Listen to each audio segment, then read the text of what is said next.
Welcome to this explainer. We're jumping right into something absolutely wild today. We usually just think of our favorite drinks as a casual way to wind down, right? But what if I told you that one of the most common beverages on the planet was actually a massive, critical pillar of human survival? We are talking about the literal evolution of civilization itself. So today, we're unpacking the incredible 5,000-year history of beer and how it essentially served as a lifeline that kept humanity from wiping itself out. To really get this, let's dive straight into a terrifying historical mystery. Picture this, it's 1854, and we're standing on Broad Street in the Soho district of London. A horrific cholera outbreak is just completely ravaging the neighborhood. People are dying by the dozens every single day. It's so bad, the corpses literally can't be removed fast enough, and the stench is so overwhelming that people are stuffing cloth into their window frames. So, enter a physician named John Snow. He starts going house to house, asking every surviving family a simple question. What did you drink? And he notices a pattern that, according to the science of the day, was completely impossible. The folks who drank water from the local public well, they were dying. But the people who drank beer from the nearby pub, they survived. Literally every single one of them. Which brings us to this massive life-or-death question. Why did the beer drinkers survive while the water drinkers died? This realization completely blew up the medical theories of the time. And the crazy thing is, this wasn't just a lucky coincidence or a one-off exception. For the vast majority of human history, drinking water was basically playing Russian roulette. Rivers and wells were heavily contaminated with human waste and animal carcasses, spreading deadly diseases like cholera, typhoid, and dysentery. So, how exactly did a fermented drink end up saving lives? Well, the science behind this survival trick is actually incredibly simple. Think about the brewing process. The liquid has to be boiled. That one simple act instantly killed off everything living in that contaminated water. And then, the natural alcohol created during fermentation just came in and finished off whatever was left. For thousands of years, way before anyone had ever even heard of germ theory, beer wasn't just a fun drink at the end of the day, it was actual life-saving medicine. Medieval doctors literally prescribed it to pregnant women, to newborn babies, even to the dying. English sailors were even handed a gallon of beer a day as their official naval ration, simply because fresh water stored in barrels would go rancid in a matter of weeks, while beer stayed perfectly safe to drink. Section 1. Currency of the Ancients. Let's flash all the way back, 5,000 years ago, to ancient Sumer in modern-day Iraq. This is where we see how this accidental, life-saving discovery basically became the foundation of civilization itself. You know the oldest written recipe in all of human history? It's not for bread, it's not for medicine, it's not a guide to warfare. It's literally a recipe for beer.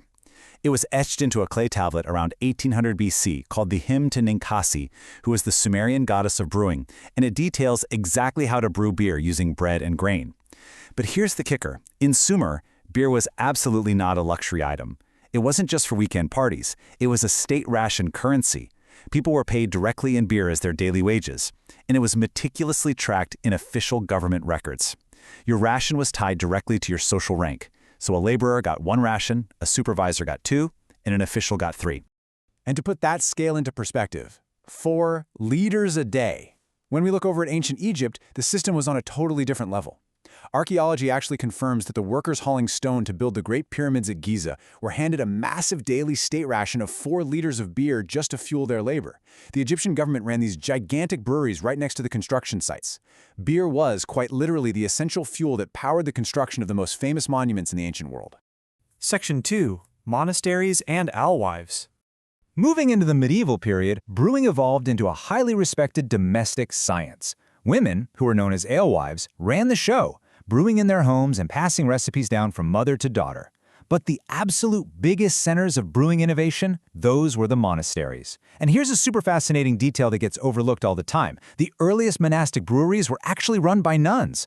Think about the 40 days of Lent, right? Solid food was strictly forbidden, but the church gave a pass to liquids, so monks and nuns were drinking up to 5 liters of beer a day during their fasts. They actually called it liquid bread because it was their main source of calories to stay alive. It was also inside these monastery walls that brewing became a strict science. They started experimenting and systematically shifted away from a wild herbal mixture called brewed and started using hops instead.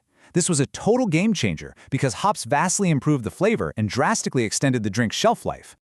Section 3. Witchcraft in Commerce. Now this is where things take a really dark turn.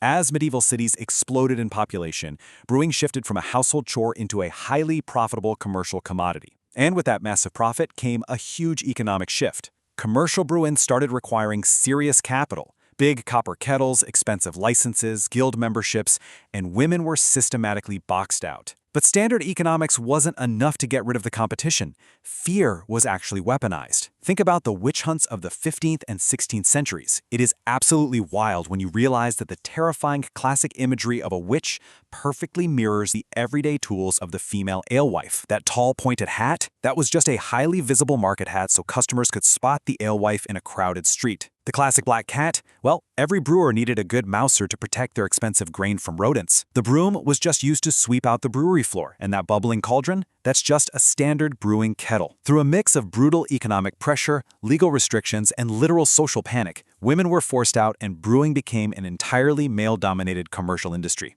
Section 4. Purity, Empire, and Industry. So with brewing now in the hands of massive male guilds, we enter an era of intense regulation. You might have heard of the famous 1516 German purity law, the Reinheitsgebot, issued by Duke Wilhelm IV of Bavaria. It firmly stated that beer could only contain 3 things: water, barley, and hops. Sounds like a noble quest for quality, right? Actually, no. It had almost nothing to do with purity. It was a brilliant, sneaky piece of economic protectionism. By banning wheat from being used in beer, the Duke ensured there was enough wheat left over to bake bread, which kept the population fed and stabilized the state against famine. Plus, the barley fields happened to be owned by the Duke's political buddies.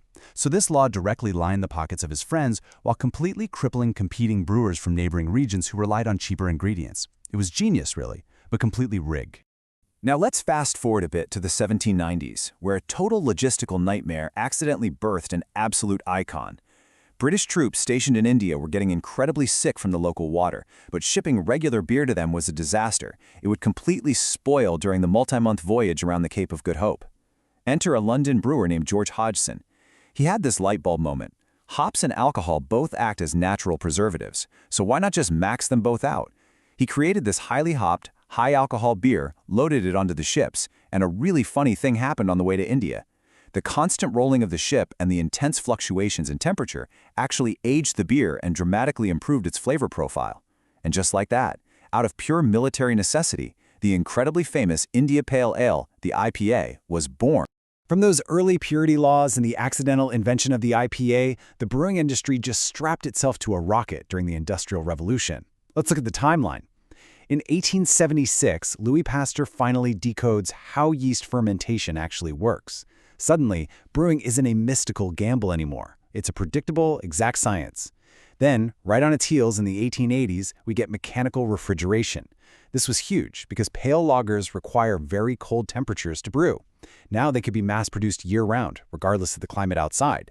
Almost overnight, giant corporate breweries were using railroads to ship pale, light lager across entire continents. But the trade-off was steep. Thousands of years of hyperlocal, diverse, regional flavors were basically wiped off the map, replaced by a highly standardized global commodity. Section 5. From Prohibition to the Craft Revolution.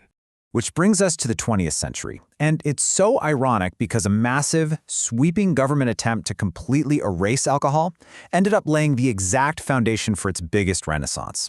In January 1920, the 18th Amendment drops, making alcohol entirely illegal in the United States. Prohibitionists were absolutely convinced that crime would just plummet and prisons would empty out. Obviously, we know the exact opposite happened. It fueled incredibly violent, billion-dollar organized crime syndicates run by guys like Al Capone. But while all the legal commercial breweries went dark, something really fascinating started brewing in the shadows. Millions of ordinary citizens, suddenly forced underground, taught themselves how to make beer in their own kitchens and basements. They experimented, they traded recipes, and they slowly built this incredible grassroots knowledge base entirely off the grid. Fast forward again to 1978. At this point, the American market is basically a monopoly, completely dominated by just a few megacorporations pumping out oceans of pale, flavorless light lager. Entire generations literally thought that's just what beer was supposed to taste like.